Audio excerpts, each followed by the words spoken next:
greetings. Hello. My greetings. Well met. Greetings, traveler. Greetings, friend. The pleasure is mine.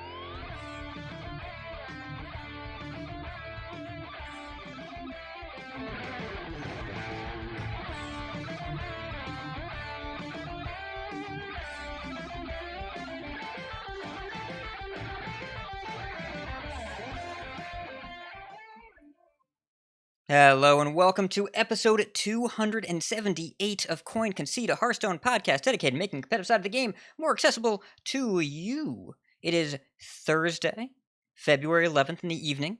For those of you celebrating Lunar New Year, happy Year of the Ox Eve. Almost there. From Gadsden, New York, it's me, Ridiculous Hat. From Karazhan, California, we've got Bodicus. Hello. From Nomergon, Cleveland, from abroad, Edelweiss joins us again.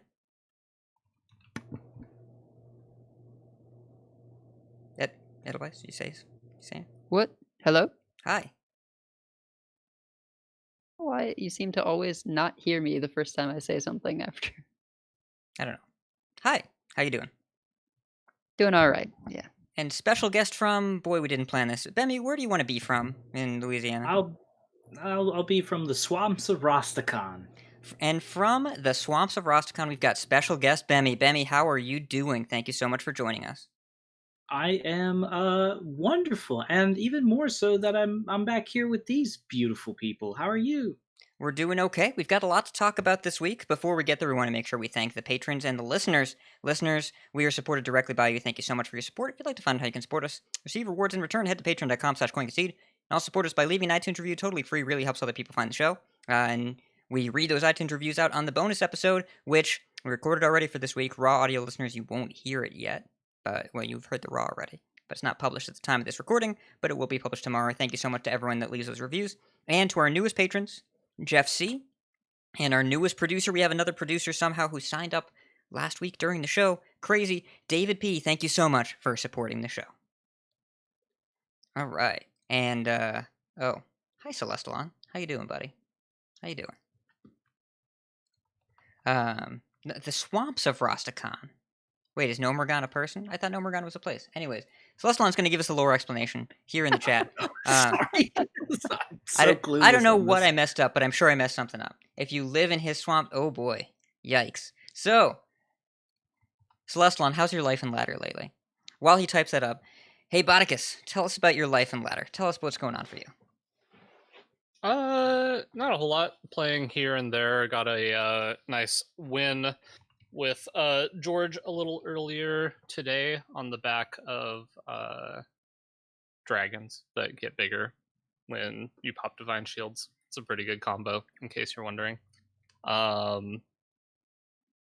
and they even had the unstable ghoul, and just didn't matter at the end. I was really surprised to win that game. I was kind of just angling for a top 4, and then somehow ended up with a victory. But hey, we take those. And yeah, playing a little bit of Highlander Hunter because that seems to be where my quests are lining up, and then playing the duels because of the legendary quest. And yeah, I'm gonna have to talk to Enthralamond because not my mode. We'll just say there's too much going on over there. It would have to take a huge time investment in order to learn everything that's going on over there to feel like I can be competitive. So instead, I'm gonna probably focus my time other places. Have you picked Demon Hunter yet? No. If you pick Demon Hunter... Why would I do that? Because if you want to clear the quest quickly, you pick Demon Hunter and put in all cards that cost 3 or less, and then you clear your quest, and then you move on with your life.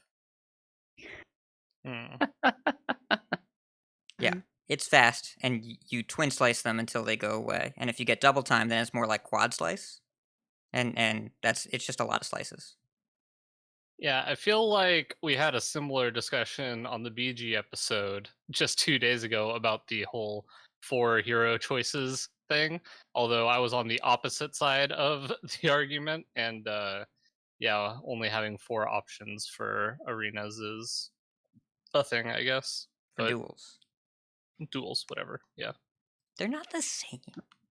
They use the same ticket, so it's I the same suppose thing that's to me. Both of them are modes I'm not really planning on focusing on. So Fair enough. Edelweiss, how about you? How was life in ladder?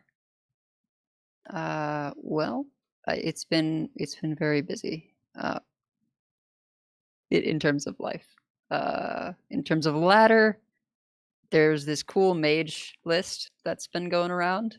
People trying variations and things. I'm still not sure how I feel about Mask of Cthulhu, but basically Tempo Mage is back. It's sort of a burn mage, and that makes me happy. It seemed like it was bound to happen eventually with Imprisoned Phoenix. The card enables both elemental allies and cram session, which is the crux of the deck. So I've been having a ton of fun with that. Really suits my play style. Burn Mage Besides is cool. that, I've been playing Magic the Gathering Sealed because 1, I need to rebuild my collection on Arena, and 2, the next competitive thing for Magic is going to be Sealed format. So I might actually be able to do something there because I'm much better at Limited than Constructed for Magic the Gathering, I think. Makes sense. What is the qualifier season sealed? Yeah. Wow. It's feels like we're going back in time 15 years. Like the ladder is still the same, so I'll have to hit Mythic with drafting. But I think like the qualifier itself is sealed, something like that. Fair enough. Yeah, that sounds fun. I will say I dipped my toe back into Arena a little bit this week. I have tried 2 different things. 1, cycling cards and Zenith Flare. Deck is very straightforward. But there was a deck called Demir Rogues, and I was like, all right, I'll play Rogue. It's a very interesting deck. A lot of milling. So, yeah. But I didn't realize it was limited format, so that's cool. I will say, shout out to Bach for Life. He's a regular in our Discord, and he is the progenitor of the Burn Mage deck. He made this list, got pretty far with it, and got the Ahirun retweet, and everyone started testing with it. And it seems like a real thing. And you can do a lot of burn damage. It is the best Ras Frost Whisper deck I have seen yet. Ras is disgusting in this deck to the point where you keep him in the opening hand because he's usually 5-mana 3/6, hit your opponent in the head for 5 and flame strike them. So, yeah, pretty good, pretty solid. Bemmie, how about you? How's life and ladder?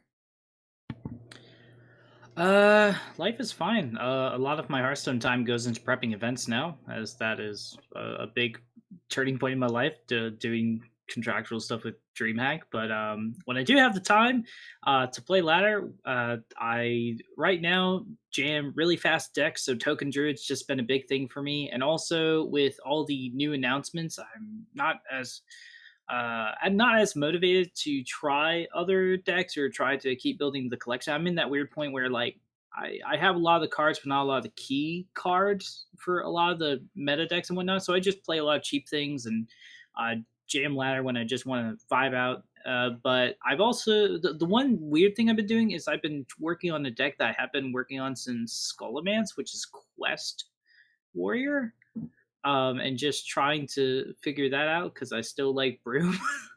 And I think it's really fun. And I don't know, just summoning a bunch of 4/2s that you can rush and trade with and do a bunch of other things is really fun for me. Hacking the system.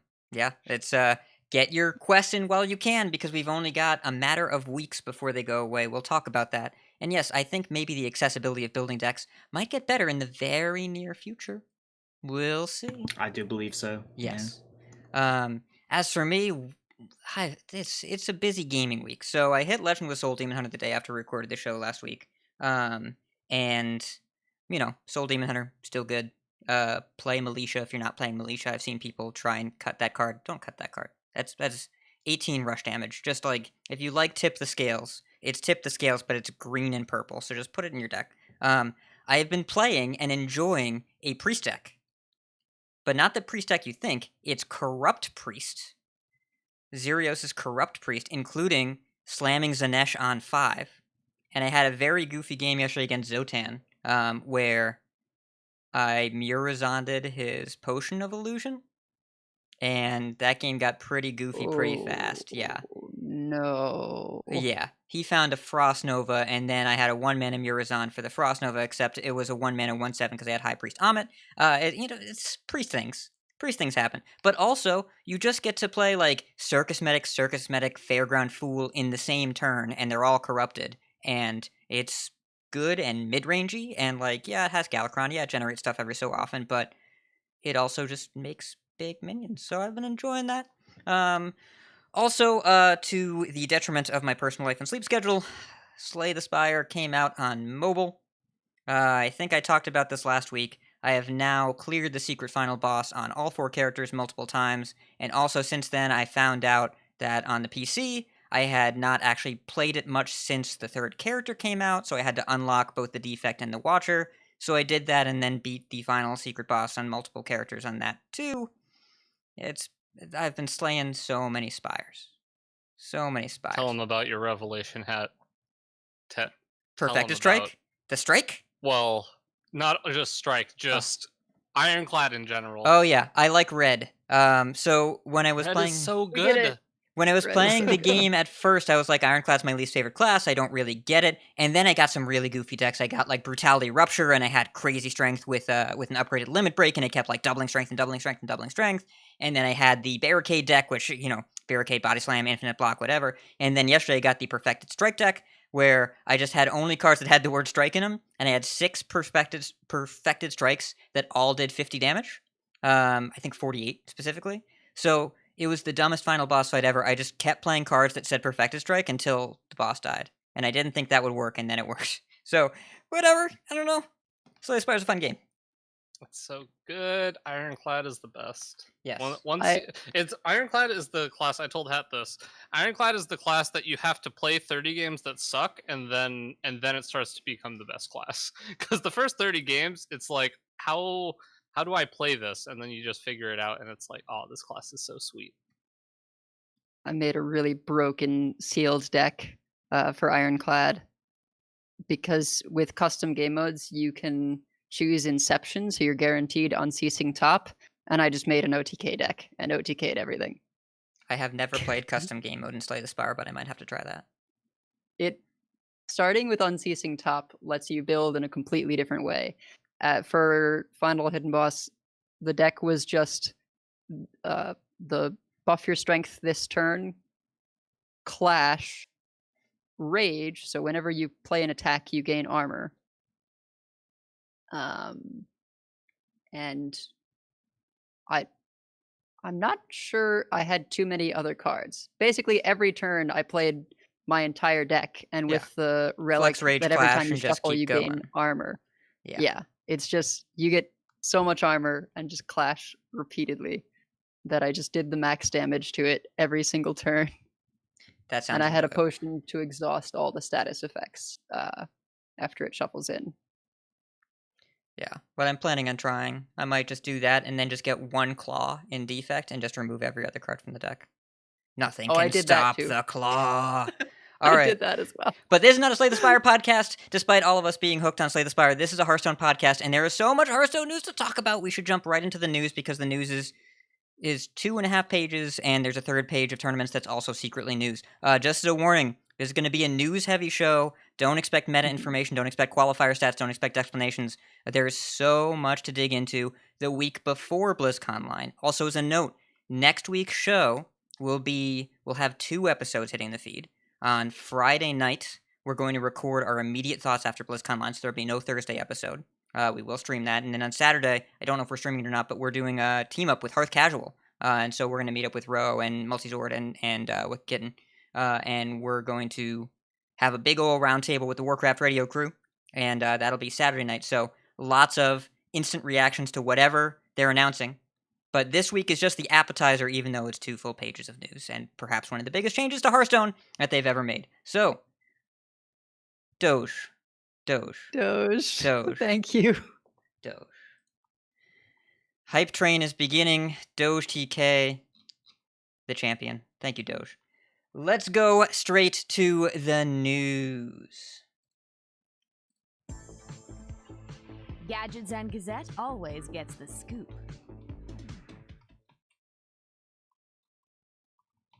All right, well, kind of thought that this week might be a little lighter on news since we have BlizzCon online next week, but Ha! they dropped. Ha! I'm laughing.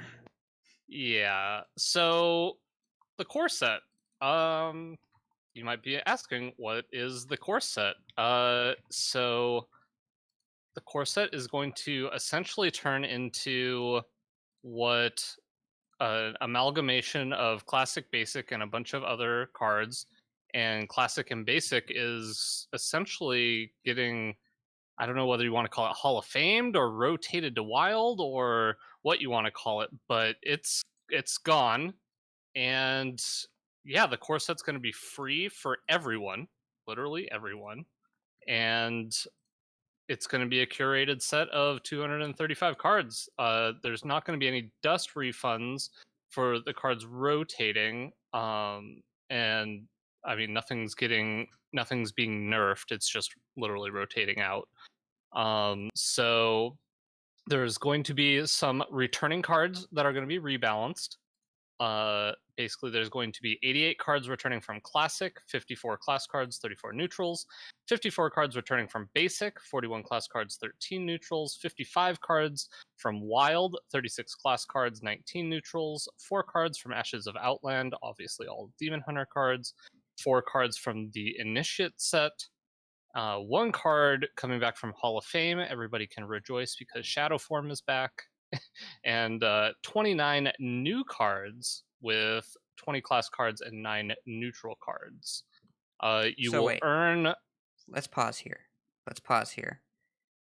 This is a lot, and it's also so confusing. It's so confusing, and it'll be great, but there's so much this announcement. So, I made a diagram to try and explain this, and it might make things more confusing, but I thought it was funny, so I'm putting it on the screen right now. Go on. I made a diagram. A bubble graph? Okay. So, alright. I'm going to try and explain, but in case you're wondering why they announced this before BlizzCon, it's because of what you're looking at on the screen right now and because of the explanation. So basically, here's what's going on. To give you the short version, Classic and Basic are going to Wild. Old Hall of Fame cards that were in Classic are going back to Classic and then going to Wild. Except Shadow Form. Shadow Form is going to Classic and Standard. And the core set. Shadow Form Special. So, don't worry about it. Like, Shadow Form, just keep your Shadow Forms if you have them. And if not, then you'll get a Shadow Form. But the core set cards, you're borrowing them. You don't own them. But they're giving them to you for free every year. And then every year, they're making a new core set and lending you the new stuff. And we don't know what's going to happen with the core set cards that are rotating out. Bemmie's my interpretive dancer right now. So, whatever the Classic and Basic equivalent is for the current standard year, the core set, you get that for free. And then when the year is over, they give you a new one, they get rid of the old one. Did I miss anything? I think just an explanation of how packs work. So, classic packs are still going to give you what the old cards. They're going to give you the cards that they did before. It gives you whatever's in Classic right now, including the new legendaries, and the old Hall of Fame cards that are leaving Standard, and Shadow Form. Shadow Form is it? They called out Shadow Form specifically in the FAQ because it's the only Hall of Fame card that is coming back to Standard. So it's going to Wild and Classic and Standard in the core set. So, here's the really short version. Here's what you need to know. You don't need to collect Classic cards anymore. There will be no more Classic packs. The Classic equivalent in Standard will be free. And if you want to play with the cards that were in Classic and Basic in older formats, do not dust them. And you don't need to know anything else. There's a ton more information out there if you want it. It's all technical and detailed, which is why this is a blog post. But the new Classic and Basic equivalent in Standard will be totally free for everyone. It'll change every year, and I think that's awesome. Like, really, really awesome. And I believe that means that anyone who was being cautious and hoarding Classic packs you can just open them. Yes, but There's no benefit to saving them, right? well, no, the old Hall of Fame cards are going back in the classic packs. So if you don't have Sylvanas Okay, or If Rag, you, you should save Okay. the packs. If you need, But uh, only in that case. yes, but if you need like Inquisitor Whitemane, I mean nobody needs Inquisitor Whitemane, but if you want Inquisitor Whitemane, if you want Natalie Celine, if you want Brightwing, you should open the packs now. If you need the older legendaries that are going back in the packs, you should save them. But you're not going to get classic packs anymore for Tavern Brawl. You're not going to get them anymore for leveling. They're going to stop being things that Blizzard gives you because instead they just give you the entire core set every year. But if you want to play in Wild or the new classic format, which we'll get to in a second, do not dust the cards. Because even if it's in standard in the core set, when that rotates, if they take it out of the core set, you don't have that card anymore. I think the most bewildering thing So- to me was that the way the classic cards work, that if you dust It's very strange. a card for classic, it gets rid of the unnerfed copy from 2014 and the regular copy. So Yes. there's sort of two copies of all those cards existing, and I'm confused as how that was the simpler solution. I'm also curious as well. So are you getting if you so what is you get the whole core set for free unless you dust a card specifically, or You get the core set for free, you borrow it. You get to borrow the entire core Right. set for free. The classic cards, if you want to play with Leroy or Azure Drake or what's a card? Like, I don't know. If you want to play with Azure Drake or Okay. whatever. If you own the War card, Song Commander. Warsong Commander. If you own the card, you can play with it in Classic and Wild. If they Okay. put Warsong Commander, for example, which they're not, but if they put Warsong Commander in Core and you dust Right. your Classic version, you can't play Warsong Commander in Classic because you don't own it. And once it rotates, you can't play it in Wild because you don't own it. You borrowed it. You borrowed it for a year. right. Okay, gotcha. So Yes. if you don't have it at all, it's borrowed in standard. But if you have it all together, you can just play it in all the modes. Correct. Well, cool. I think if like Lotheb is in core and you're trying to play Wild while it's in core, you get to use that. In Wild, but not in Classic. Oh, gotcha.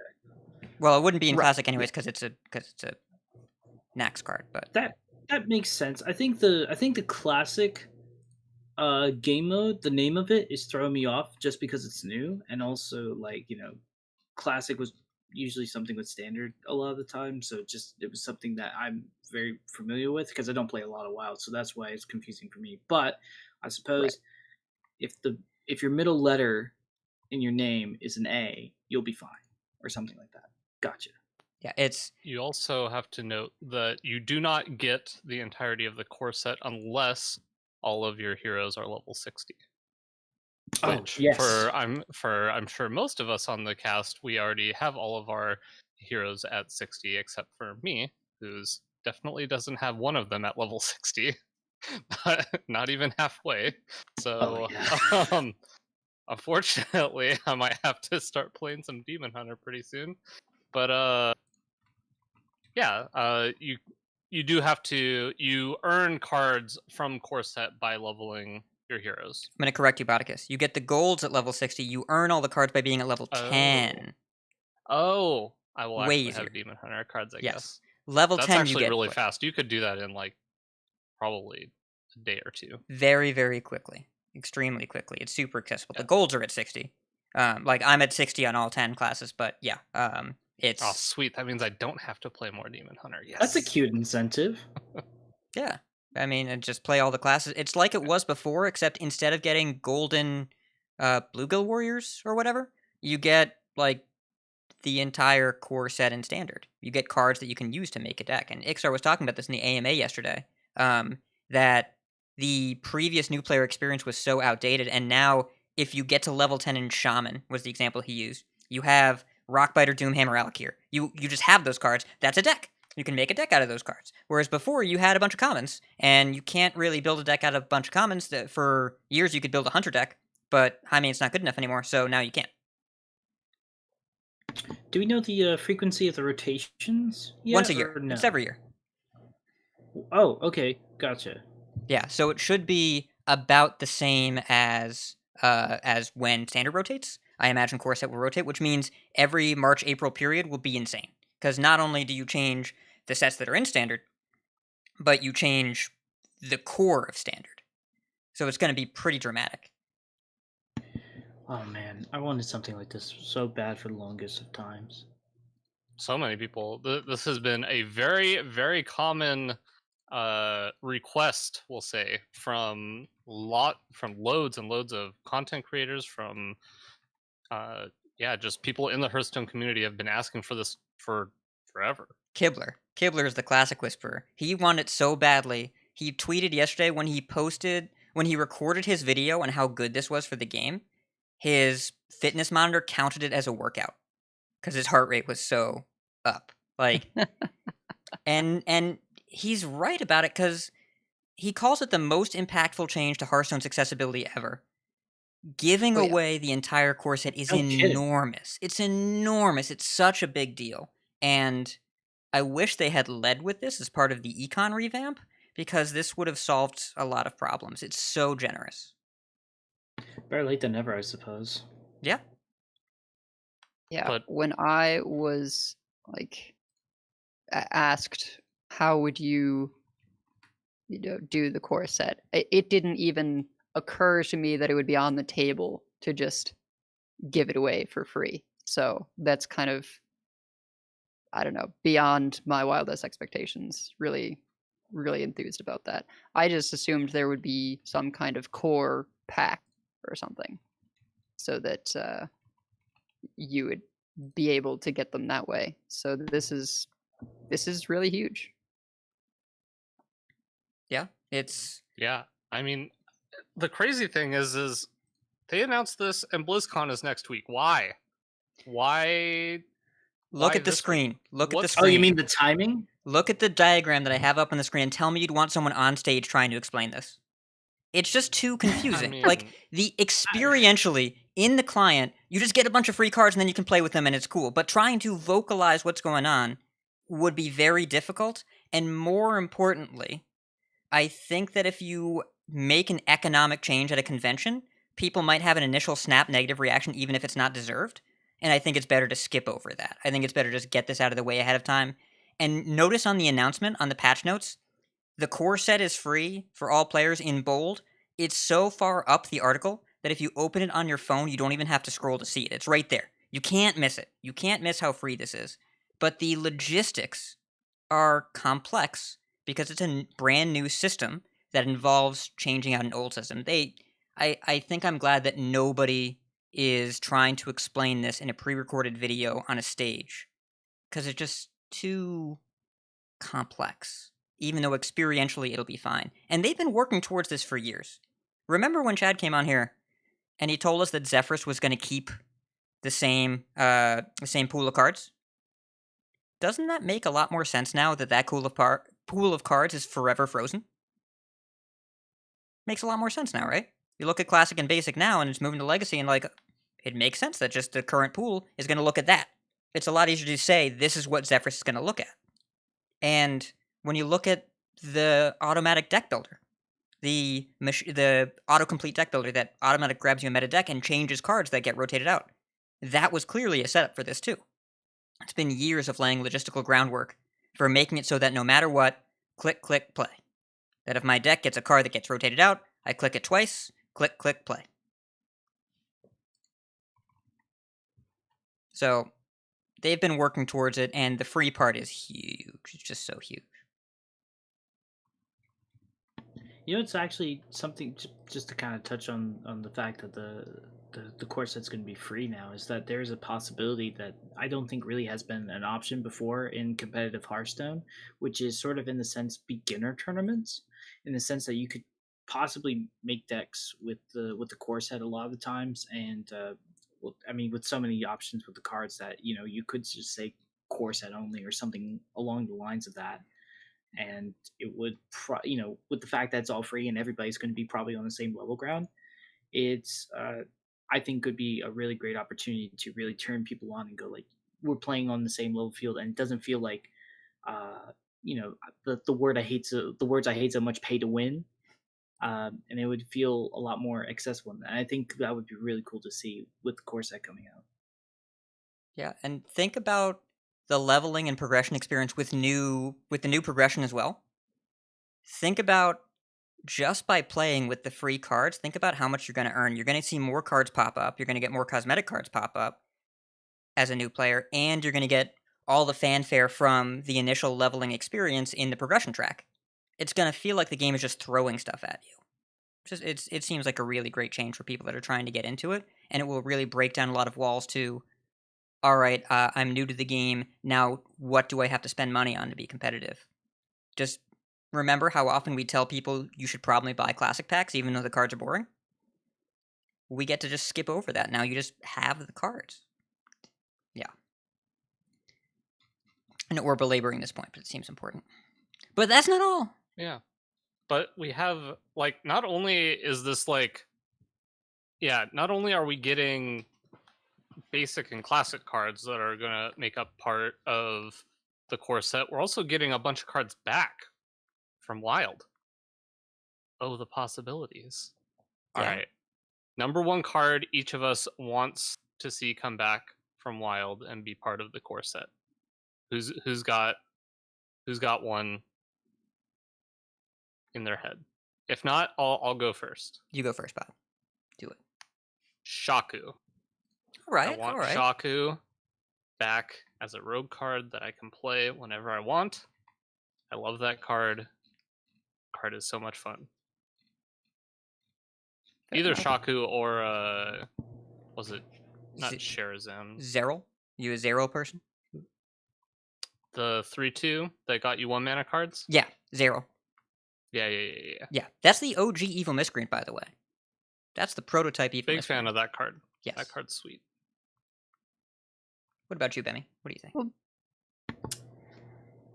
So easy. Shutterwalk. I just want it back. Shutterwalk combos. They were so fun. I love it. Love me some Shutterwalk. Good answer. I'm sure Edelweiss agrees with you. I'm a big Shaman person. I love Shaman. I can't help it. It's the reason why I sponsored Rumham. Oh, Rumham. My card's probably Lothep. I don't like powerful neutrals that shut off the game. Yeah, there's like, I don't know. There was a few cards that popped into my head. I was like, I don't want that to come back, but also I did really well with it. I was like, Potion of Madness. Like, no, don't bring that one back. Do not bring that one back. But Radiant Elemental, that was one I was looking at. I don't know that you'd want to bring that one back, but Radiant Elemental was another one. Radiant with Sethic would be no bueno.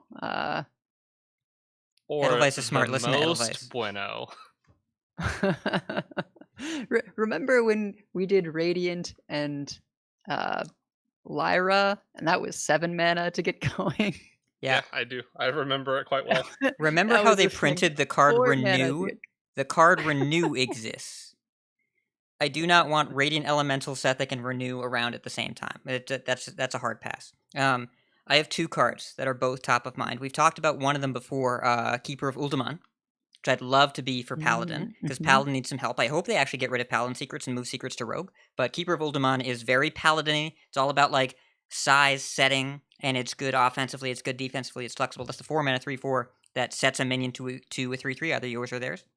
But the other card, I was looking through old sets, and I was like, this would be really great. Lava Shock.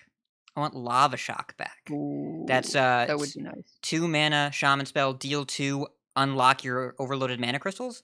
Shaman needs some way to make Overload not blow, and you can't use Tunnel Trog because that's too good, and you can't use Unbound Elemental because that's too bad. But Lava Shock is just right. So, something right in the middle. The density of burn in Shaman right now and the presence of Imprisoned Phoenix kind of scares me. Sure, but 2 mana deal 2 is not breaking that open. That's not where we're breaking that open, I don't think. No, but being able to have 2 burn turns in a row with Overload not mattering, that could be rough. Maybe, I don't know. I don't mind Shaman having good cards. The safer one to bring back would be the 3/2. Oh, the Eternal Sentinel? Mm-hmm. Sure. Yeah.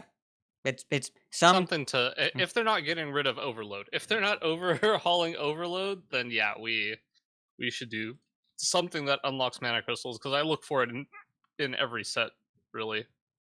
And what's interesting is Just because also it seems so much better when you have access to it, at least. And what's interesting is that the cards they're bringing back, Alec alluded this on Twitter, the cards they're bringing back from Classic or from Wild sets might be different. They might not be exactly the same because they said they're going to balance some of them. So it could be like if Shadow Step came back, but it's -1 instead of -2. Is that a healthier card? No, don't bring back Shadow Step, but you get the idea. So yeah, they're not beholden to any specific remnant of the past. They can make the cards that make the game better, and I like that a lot. Wash mentioned one that would get me excited to play Hunter again, and that's Dire Frenzy. That's probably my favorite Hunter Dire card of all Frenzy was time. great. I think there's a strong chance of that coming back too, because Iksar talked about his favorite cards. He said that some of his favorites are coming back. Dire Frenzy was on the list, and then Darok tweeted about a few cards he wants coming back, including Dire Frenzy, and got an eyes emoji in reply. So Sure. I could see Dire It's a Frenzy very coming back. Hunter card. I like It that. is. I like that card a lot. It never. I don't think it was ever to the point where it felt like it was too broken. Like even in that beast deck, it was just solid. Never too busted. I wonder if Stone Tusk Boar might finally be gone from the core set. I think the charge mechanic is going to be gone from the core set. I think we are done with Yeah. charge. That'd be cool. More like Kor'Gone Elite, am I right? Thanks, Bemmie. Thank you. You're welcome. You're welcome. Also, I wouldn't mind Cube coming back. Yeah, I no. That's a hard pass. We're vetoing. Cube is very sweet, but also leads to some very degenerate things. Well, that's fair, but I was also suggesting Shutterwalk, so you should have seen it coming. Corrupted Shutterwalk? You kidding me? I mean, Shutterwalk is like, it's good. I don't think it's busted, but it enables build arounds. Cube is only used when you want to kill people with charge minions or like make unassailable defensive positions. Yeah. But if they're getting rid of all the charge minions, you just said that they're not going to have any charge minions. Maybe it's safer. I wasn't even thinking about the charge. I was thinking like back in the old days, not the other variation of charge with Cube, but the taunt Cube block. Yeah, Void You Lords. have That was way less upsetting. Lord too. Yeah, I'm being I like sarcastic. that. It was still upsetting. Well, it was less harmful than having 5 hit to your face over and over again. Maybe, I don't know. I mean, that also like kind of. We also had Blood Reaver Gul'dan, which we're definitely sure is not going to be coming back, and also yeah, not Skull. Was it Skull of the Minari? Skull of Minari, putting Void Lords into play, which made Cube busted, and also we had Possess never Lackey. mind. Dreadlord, Doomguard. Yeah. Which that deck had a lot of broken cards. Yeah, I mean, maybe Cube isn't as broken if you don't have Doomguard and Skull of Minari and Blood Reaver Gul'dan. Oh, but I'm just thinking of Doomguard plus Hand of Gul'dan. Yeah, Animated Broomstick is in Standard. Do you really want Cube with Broom? What if we gave Cube more health? No. So it's hard. No. No. Okay. That wasn't the issue. No, I don't want to make a better minion. No. No, it's just all right. Anyways, I'm done. Shutterwalk's my final answer. Good answer. So not only did we get the announcement of a core set free to everybody, huge announcement. They also announced the new mode coming out, which is Classic Mode, where you can craft decks using Hearthstone original 240 cards as they were in 2014. This, I mean, in the small circle I'm in, which is a bunch of WoW players, I hang out in a Discord with a bunch of WoW players. This made it into their Discord, and the majority of them are not big on... They like Hearthstone, but they're not big Hearthstone players, and this got a lot of them very excited. Classic is not technically the new game mode, but it is a new game mode, essentially. It's a new game mode, but not the one they announced, which means at BlizzCon next week they are announcing a different new game mode.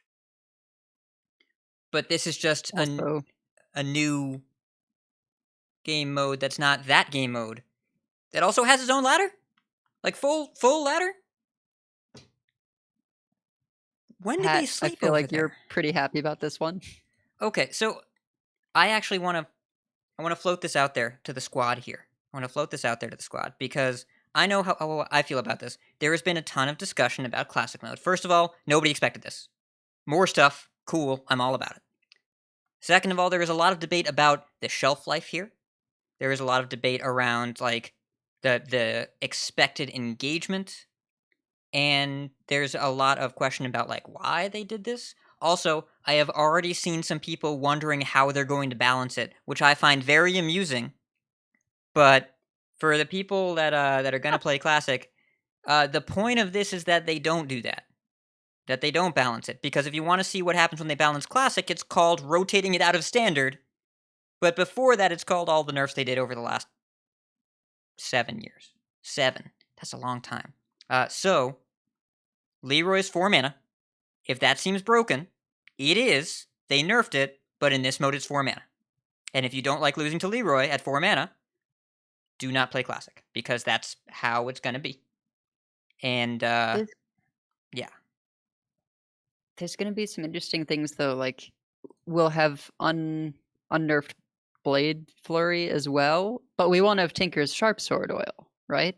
Nope. Because it's That's an expansion limited card. to... Right.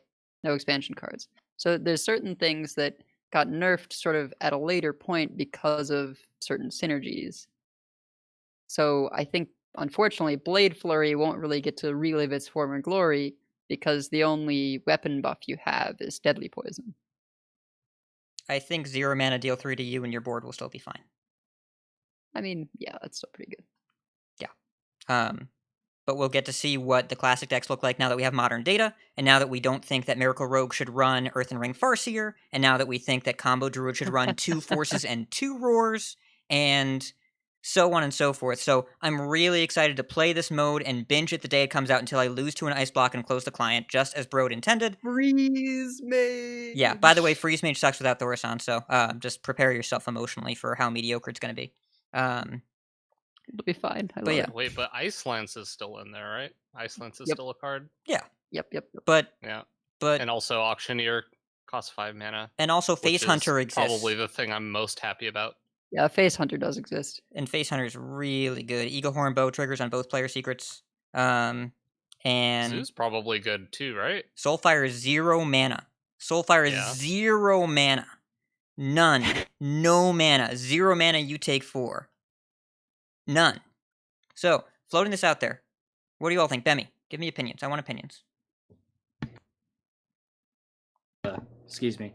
I'm probably the worst person to ask about this because I am blissfully ignorant to the beginning because I saw Hearthstone come out, but I didn't play it until around about 2015, 2016.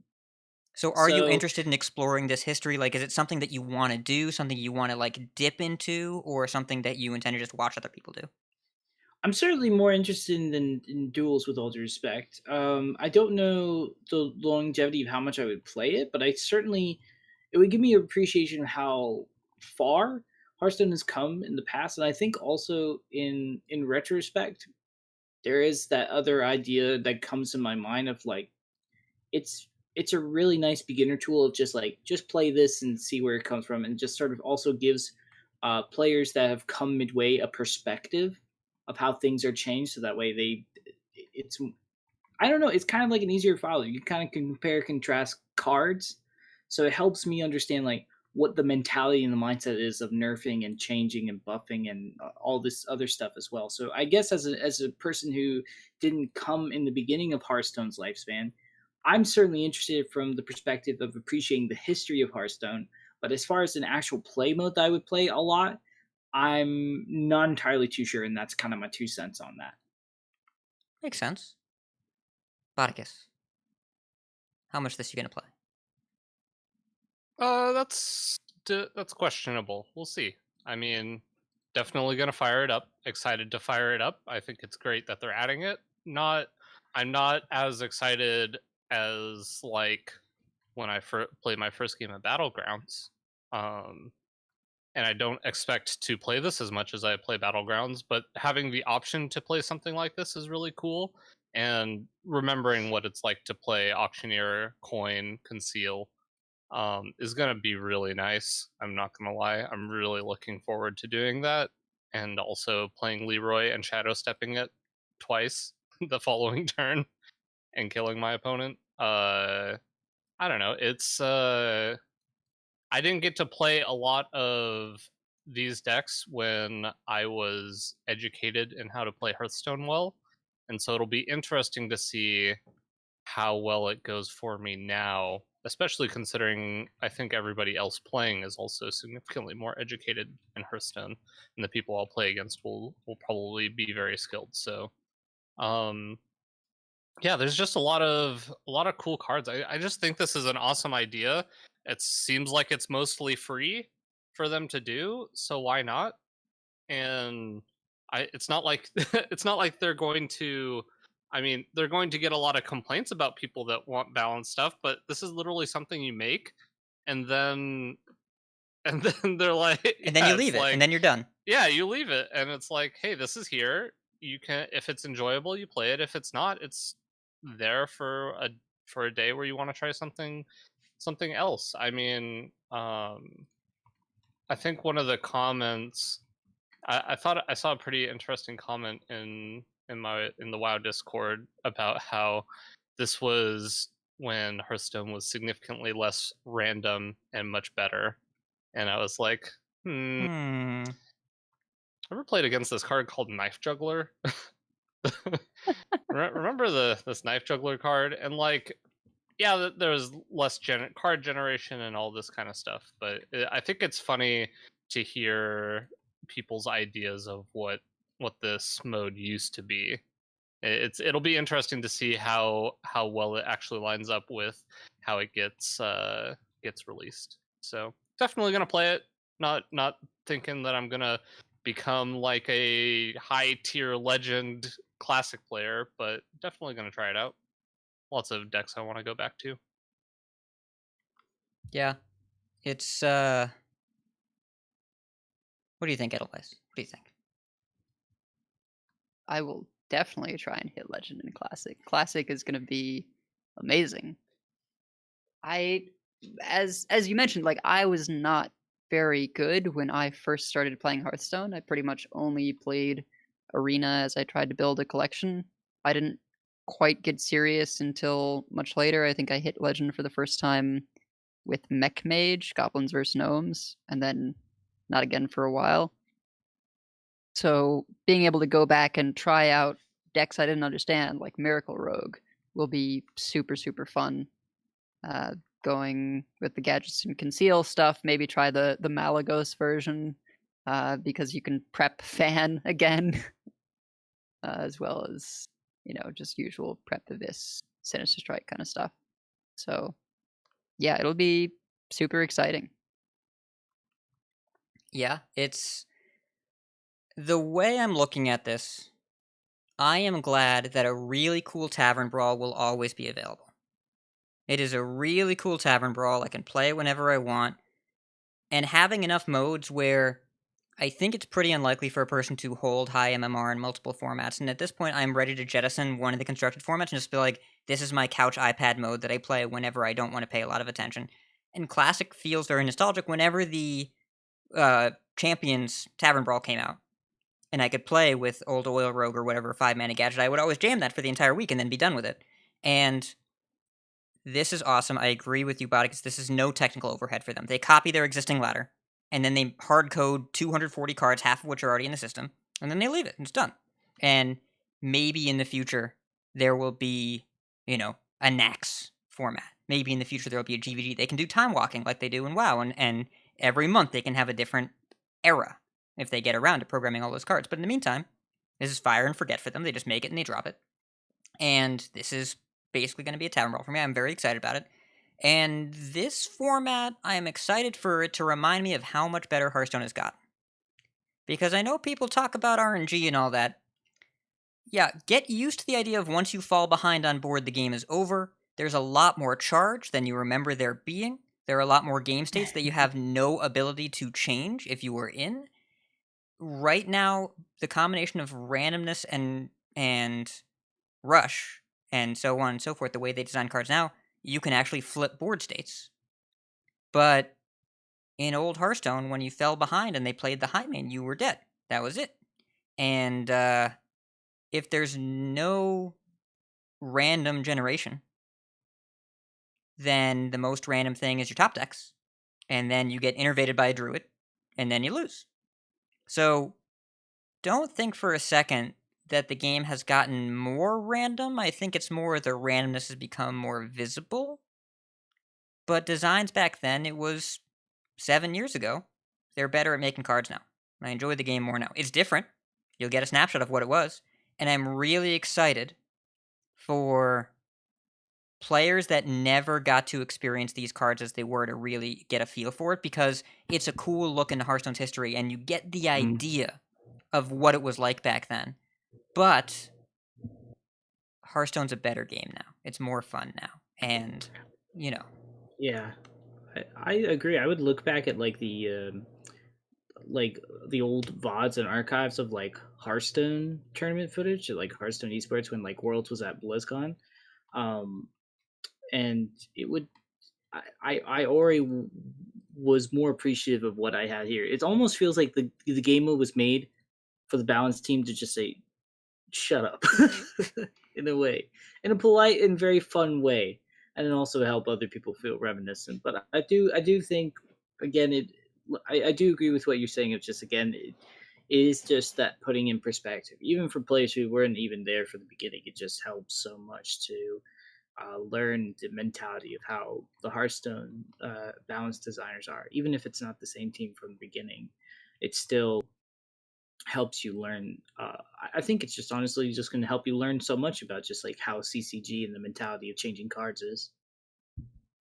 But also, some people really want this. And a small core of people will be able to play this and be happy. And I like that more people get to be happy. And I like this mode requiring no collection upkeep. It's a good thing to have in the All game. for that. Yeah, it's a good thing to have in the game. But I generally agree that it's a good proof of concept for why the game has changed.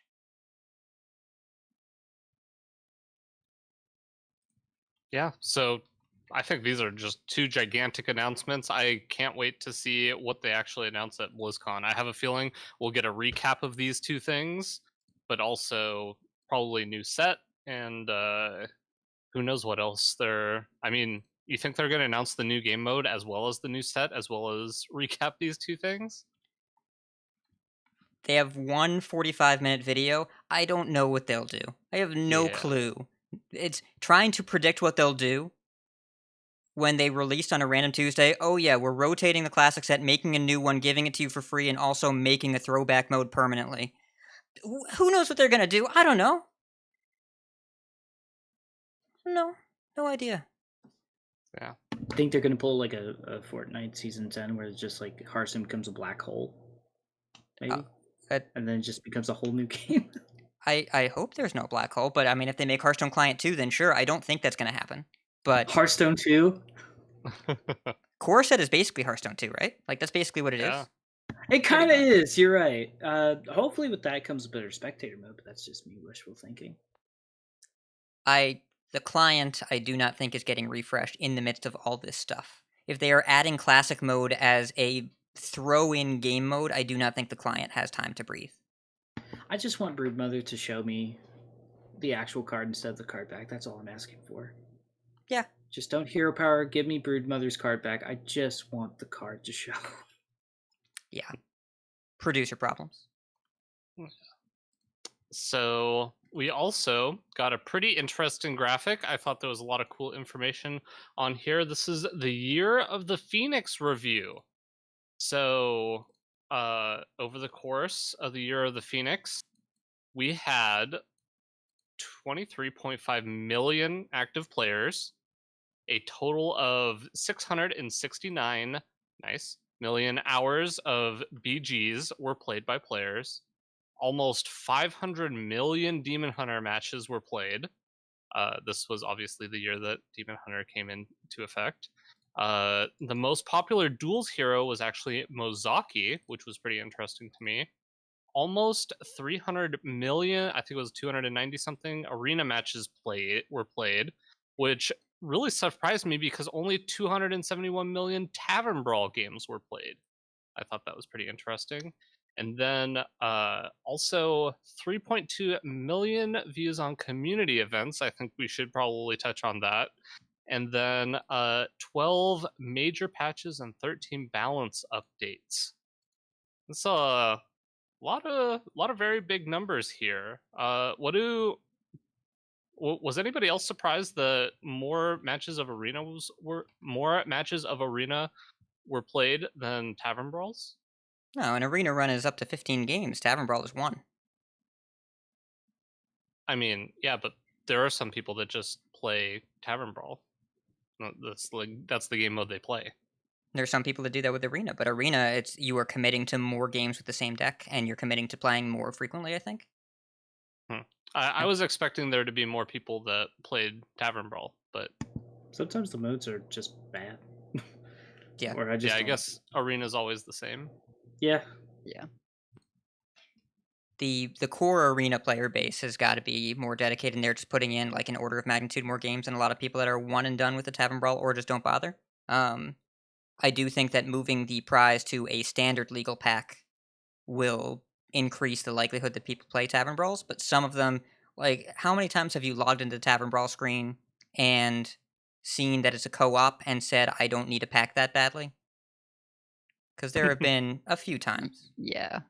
Actually, More and more.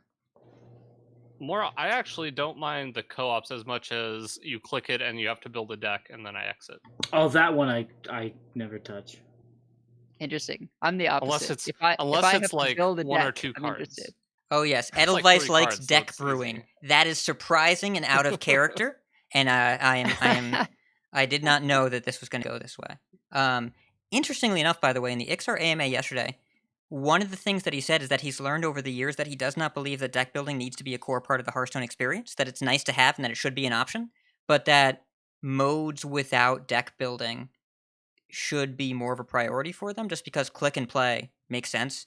And I do believe that the biggest exit point for duels is building the deck. I think that is the thing that keeps duels from being more popular, is when you go to play and you're excited to play and then you have to stop and build a deck. Yep, I would definitely agree with that.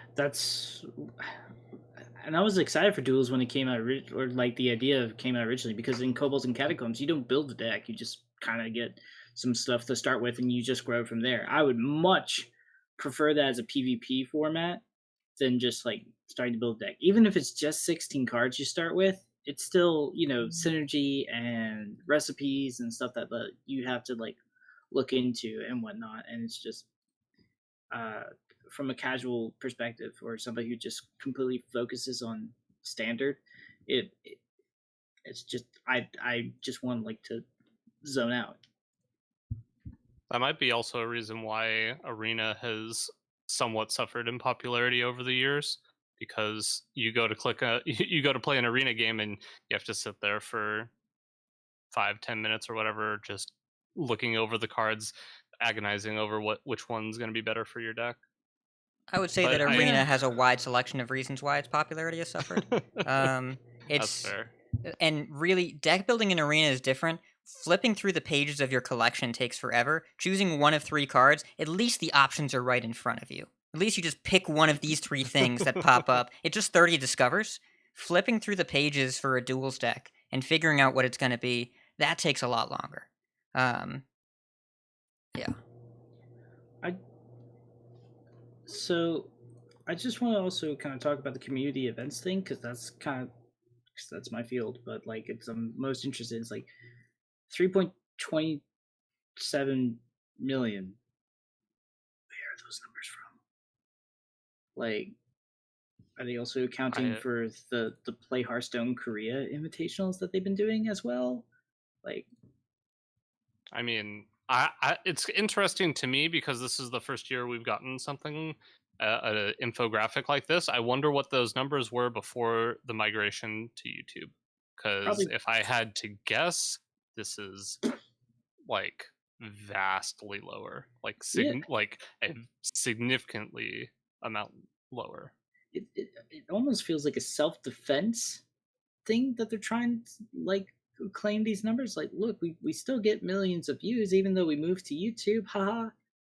It's I don't know. It's just like even then I don't really get what. I mean, obviously they're the invitationals and whatnot, where they had also the streamer invite events did get quite a bit of viewership, but like even then that number just seems crazy to me with just everything that went down pass wise for viewership. I'm assuming the accounting here is a little creative. Like it's my guess would be combined YouTube live views, combined Twitch live views, and combined YouTube VOD views. That would be my guess. Yeah. But also I don't envision too many people taking too close of a look at this, just because it's, hey, a lot of people watched Hearthstone. That's basically all this is. But this is a infographic about numbers, and I love the clarity as to the total number of worldwide players is something we've wondered for a while. And active, I think, means you log in and you play X number of matches. Dean defined it the last time that we asked him in November 19 of like in November was people that had played at least one match that month. So I'm guessing it's like approximately a match a month to be minimum qualification for active. I don't know. 23.5 million people that actively played Hearthstone is still like a lot of people. Seems like a good number of people. Yeah, that's a lot. But you That's guys good. are saying that talking about 3.27 million. Are you thinking that's a lot? That seems extremely low to me. That that seems seems like low to me as incredibly well. low. It's low, yeah, but it also just I don't know. To me, it seemed like a lot with just every. I guess I just don't feel as encouraged about the viewership numbers. It seems high because I just remember watching Worlds depressingly and Well, just it's seeing. both, right? See, that's the thing is that for a game with 23 million players, it's a low percentage of that number, but also given what we've seen of esports this year in community events, it's larger than we'd expect it to be. So it's double depressing because it both seems I don't know how they got this number from what I saw, and also this number seems really low for the percentage of players. Both are correct. It both seems too high and too low simultaneously. It makes me angry. That's the And idea. I think what it comes down to is, like you said, how they calculated it, which I don't know. I would assume, as you said, that this is, you popped in for a bit and watched, and this could very well be including a lot of people that stopped over to view that event and then decided, I'm not actually interested in this. That's still a viewer, even if they didn't stick around.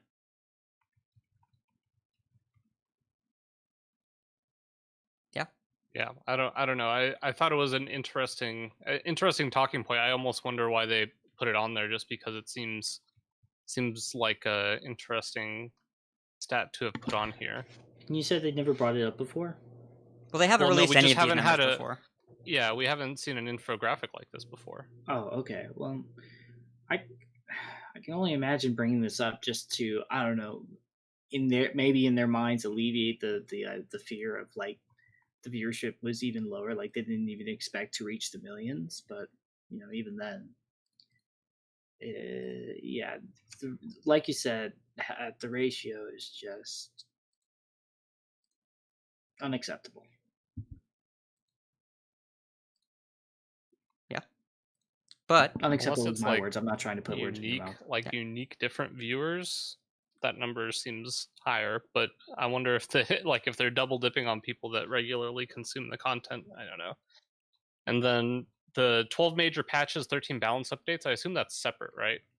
There were, because I'm assuming some of the balance updates were also part of major patches, and they had more than, I guess maybe not all major patches had balance updates. Yeah, there were a bunch of patches without balance updates. Like there were a bunch of patches where they did it's 13 card changes, and they also did patches for like battlegrounds content and so on and so forth. But I thought that was interesting they included this just as kind of a a sticking point of, hey, we're making lots of changes. We're we're not the team we used to be, where you'd go a whole year and get maybe one balance update for 6 months or so, like every 4 months. They're paying attention, at least. They're making moves. But cool infographic, very very upfront. I like to see all these numbers. I think it's good to see stuff like this. It'll be interesting to see what it looks like in a year, honestly. Next on the list, we have the BlizzCon schedule. So on Friday, starting at 2:10 West or 2:10 Pacific, or no, wait, 3:10. Yeah, so 6:10 Eastern. There's going to be a 45-minute video with all the Hearthstone announcements. And following that will be a Battlegrounds exhibition match with some popular streamers. And then Saturday, there's a 35-minute developer Q&A starting at 3 p.m. Eastern, 25-minute art feature, 5-minute Innkeeper showdown, and then a 2-hour streamer showdown. No, it's Innkeeper impressions. I typed it twice. Oh. That's my fault.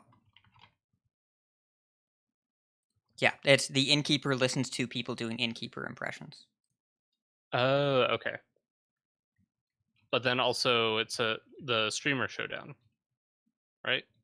That you had a bit of your hand in, it seems. Hat. Yes, the streamer showdown. Chan Man hosts it, and I helped produce it with him. Came up with some of the questions, and actually, someone else in this cast helps produce. Hi, Bemmie. Hi. Bemmie actually runs OBS, like runs the stream during these streamer showdowns, and I help make the questions and do the recordings for the Battlegrounds. Sweet. Yeah. So, wait, so Bemmie knows who won. Don't tell us. Secret. Yeah. But yeah, it's a lot of fun. And there are a couple developers and a couple, Crip, Ali, and then it's Liv and Alec, I think. Liv Breeden and Alec Dawson. Yeah. Yeah, and then that's pretty much it for BlizzCon schedule. Pretty excited to see what gets announced. Based on what happened this week, it's probably going to be pretty exciting. Have a bunch of more announcements. Who even knows? Man. Okay, I'm excited to see what the new set's going to be, honestly. That's what I'm most excited for. Do any of you have things that you're really excited to see coming up on the BlizzCon schedule? Bemmie, go ahead. Anything you're hoping to see? Any announcements you're hoping for? I'm gonna just kind of roll with what's happening and take it as it is. Honestly, after the Tuesday announcement, I'm really just I'm waiting to see what else happens next. A lot of my wishes are more towards esports than the actual game itself. So whatever the game does, I'm one of the more accepting people, I would say, and just sort of like, yeah, cool, I'm all for it, kind of thing. Yeah. Anybody else have something, or should we just move on? I am at the point where trying to predict what this team is going to do seems stupid. So I am just really looking forward to it. We have a show that night where we're going to insta-react. Lord knows what they're going to do. But I could not be more excited. And even there's for the Jews out there, there's a song called Dayenu, which is about it would have been enough. Yeah. Right? Uh-huh. And Yep, so yep. it's just like at every stage of what happens, it would have been enough, but then more stuff happened. If they just did free core set, it would have been enough. And then on top of this, they just did classic. It would have been enough. But there's more, and there's more coming, and the new set reveal. So, I don't know. I'm gonna have that stuck in my head all night now. It is easily the catchiest. Yeah. Don't. Yep, that's happening. So, yeah. Bodikus, I'm sorry you're left out. You were surrounded. It's close second to Kafka. Yeah. But the point here is I'm really looking forward to how much news they can pack into a 45-minute video with Lee and Kibler. And some point on that day, we have a group interview with the BlizzCon people. I should probably confirm details on that, huh? Because that's next week. I should figure that out. I have one crazy prediction that I will Oh, make boy. for Hearthstone, Oh boy. which is it's coming to Xbox and PlayStation. That would be interesting. I would rather Switch, but And Switch. It seems kind of silly to I doubt any bring of a them. mobile game that's already in your pocket to a slightly larger screen. But Also, hear me out. okay, imagine trying to use pen flinger in an Xbox controller. No. What the Ooh. Kinect though? You want a pen flinger with a Kinect? Okay. I don't know. Put it on the Look, Oculus all I'm Quest. saying- On the Oculus. all I'm Just saying, like throw the if- pens in virtual reality. If you can play Gwent in console, I think you could just play Hearthstone in console. That's all I'm saying. Doing what Gwent is doing is not usually a good idea for emulating success. You're probably right. They don't even have a spectator mode, but I was just Yeah. That's The time want for that crazy game debate? came in Gwent. So, yes. I'm looking at you, Magic. anyways. Yep, and that's mostly it for BlizzCon. We had, of course, another Iksar AMA. He has not yet decided to go with the bi-weekly or monthly AMAs. Still just going with the every week answering a bunch of questions. We've already had a bunch of news, but a couple of things to note. There is a Battlegrounds patch that should be coming in about a week or two. Junk Bot is coming back. Going to be a tier 4 minion. We'll see if it's enough to save mechs, because probably one of the most underplayed tribes out there right now. And then there's going to be a nerf to Khadgar tokens. So seems like they're going with the not remove Khadgar strategy at this point in time. We'll see what they do. Go ahead. The functionality change here is interesting. So the way it currently works, that every time the third token is made, it groups up and goes to your hand as a golden. It looks like they're changing the layering a bit, that all of the tokens get spawned at once, and then the check for triples are done after, which is interesting. And so that way they don't have to change the composition of anything there. Just Khadgar and a token can still make one triple, but it's not going to make you 4 triples if you have Bran Khadgar, and that seems better. It's probably not worth it anymore, and the firewall exploit stuff, that's a lot harder to fix. So this is something they can just implement right away to make the combo just less effective and disincentivize people from using it, which seems like a nice middle ground for now. And Iksar talked about if there's more stuff they need to do, they have more options that they can do. But I like that they're just changing the functionality now. I don't know what this will mean for Exodia Pirates. For those that are unaware of how It stays. I think so, but I don't know. If the spawning tokens happens all at once before the Scallywag token attacks, then it won't work. So I don't know if that layering is moving at all. The create and immediately attack trigger is really, really weird. It's really weird. And there was a video of against a Rafam, someone macawed a Scallywag and sent a 1/1 token in, and the 1/1 token went into their hand, like the 1/1 pirate went into the Rafam player's hand. You following me? Yeah. And so when the person played the token in the tavern, in the recruit phase, it attacked and died.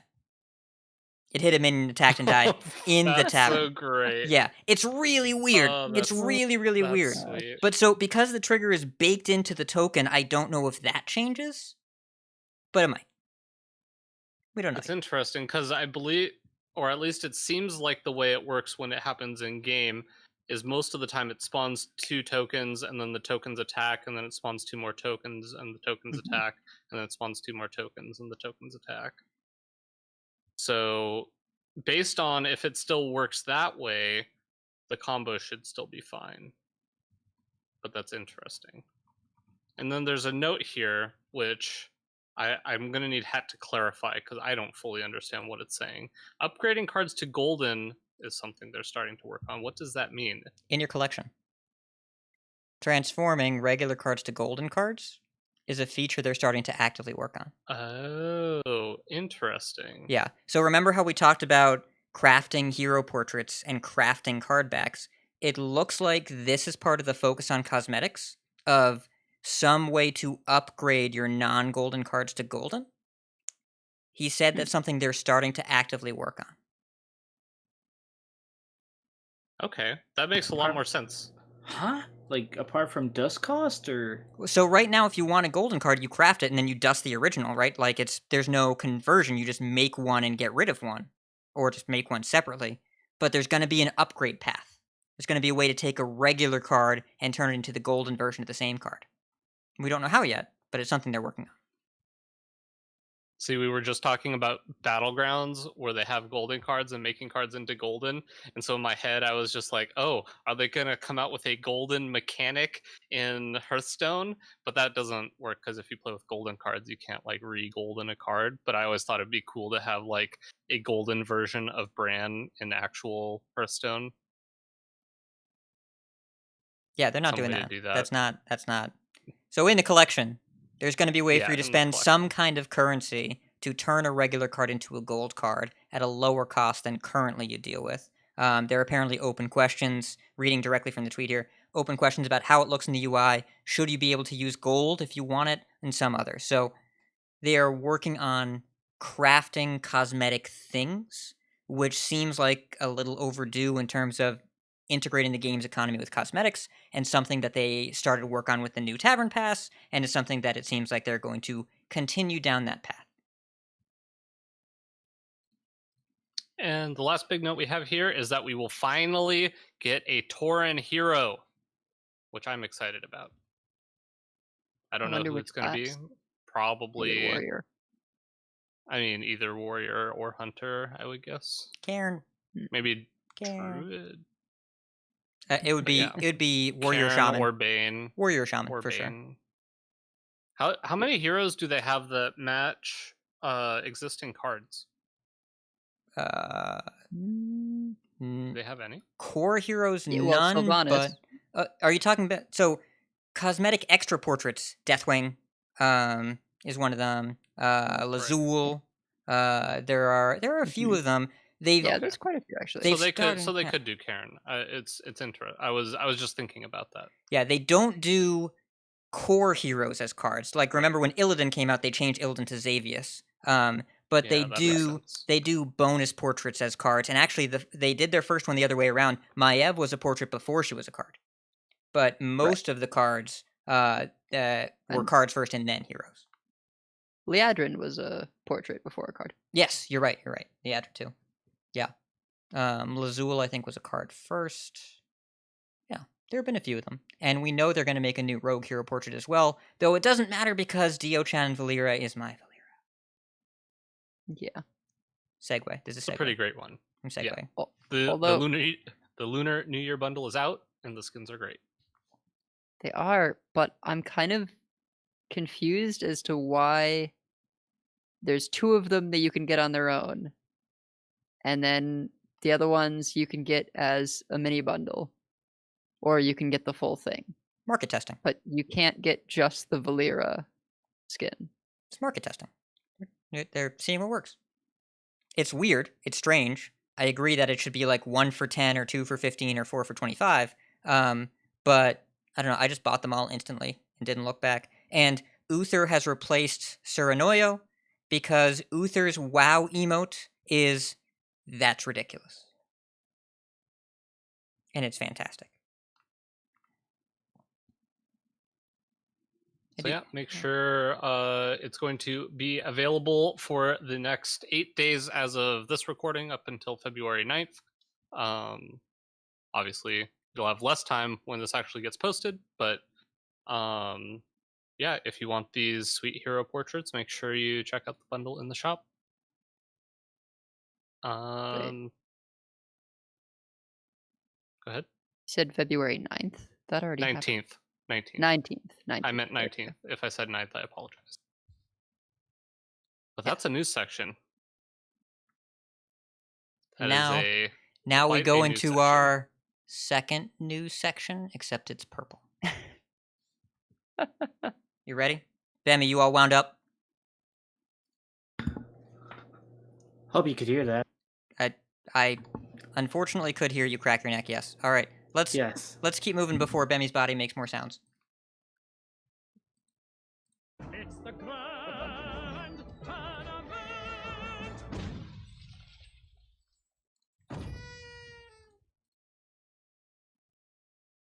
Tournaments. Bemmie, talk about stuff, please.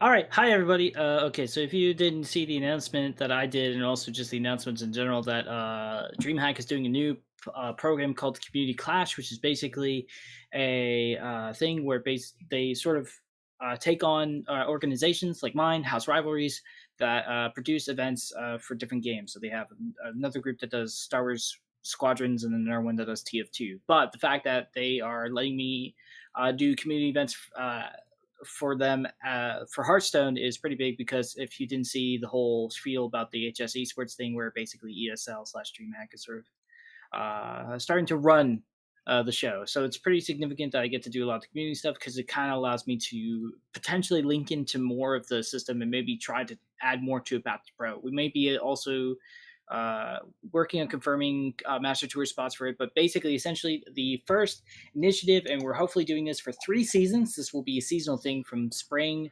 to the fall. If you want to check out the official Google Doc guide, it is for here, but starting in spring, which will last from March until June for the global finals, is the spring circuit. The Quest Cup is going to have 3 regions right now. It is going to be LATAM, North America, and EMEA, because those are the main regions that they cover. I do have a wild card region that is going to be more focused on time zones for people that are having America collections for Oceania and some of APAC, trying to accommodate them. It's not going to cover everybody, so I'm going to do the best I can. But basically, long story short, there will be 6 weeks of circuit play. It's sort of like a mini ACT, if you remember back in the old days, where you would just compete in different things and try to earn points and qualify for global finals. That's kind of what I'm doing right here. 6 weeks of that, plus some cash prizes. Top 10 point earners will qualify for the regional finals. Top 2 of each regional finals will qualify for the global finals.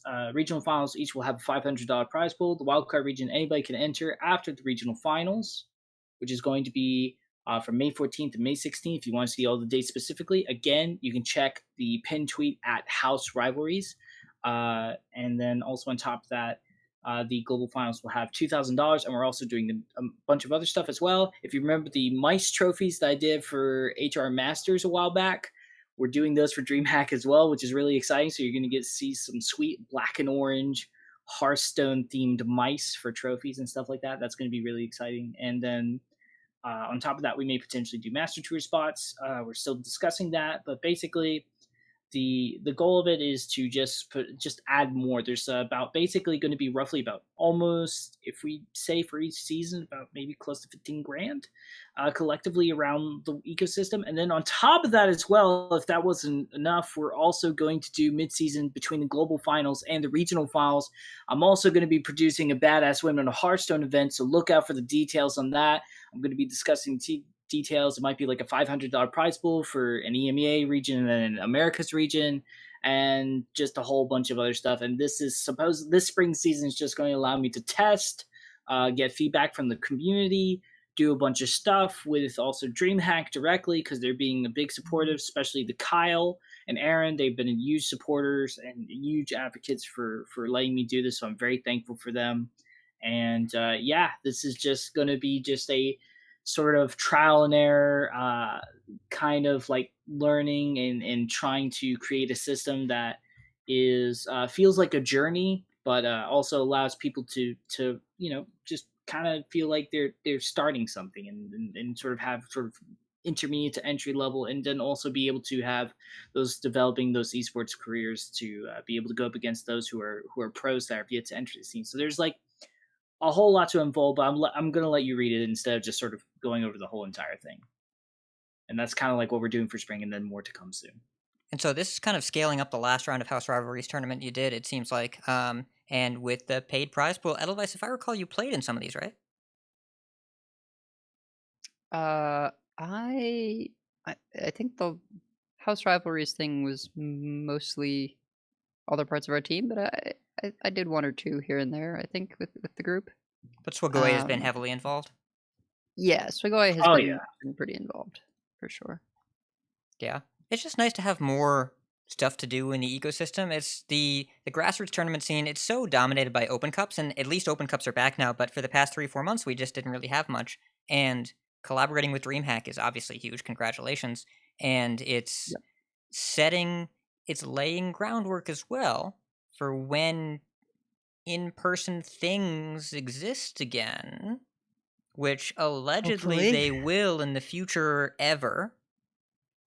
Maybe we can have some events going on.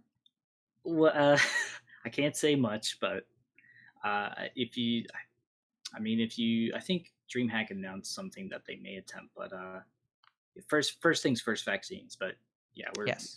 this is something that this is going to be online focused, but we're hoping that with the current way that it's formatted, it will at some point be able to be transitioned into the idea of land. But right now, I'm just wanting to work out the kicks and do just as good of a job as possible and just get as much feedback from the community as possible. So don't be afraid to be vocal about your opinions. Maybe wait after you lose your match, unfortunately, and not take out your tilt on me. But any constructive feedback or just any genuine feelings about the format is welcome. I'm not expecting this.